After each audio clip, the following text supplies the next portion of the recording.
Speaker साहब, mister speaker, इन्होंने हमेशा, और जो कल इन्होंने वोट लिया है प्राइम मिनिस्टर का, वो भी दोस्त और दादली से वोट लिया है, वो भी दोस्त और दादली से वोट लिया है, और लोगों को कंट्रोल में बिठा बिठा के वोट किया लिया है।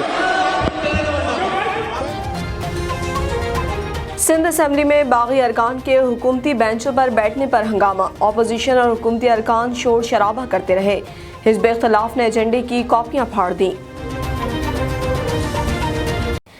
स्पीकर सिंध असेंबली आगा सिराज दुरानी की ज़ेर सदारत सिंध असेंबली का इजलास हुआ। शहरियार शहर और असलम अबड़ो के हुकूमती बेंचेस पर बैठने पर अपोजिशन अरकान ने एहतजाज शुरू कर दिया।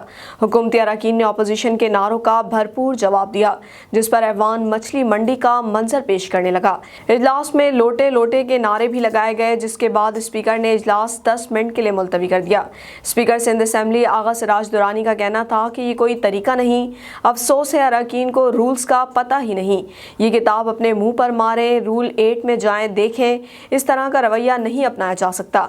स्पीकर ने PTI रहनुमा बिलाल गफ्फार से मुखातिब होकर कहा, आप पार्लिमानी लीडर हैं, कानून पढ़ें, उनको पढ़ना नहीं आता है।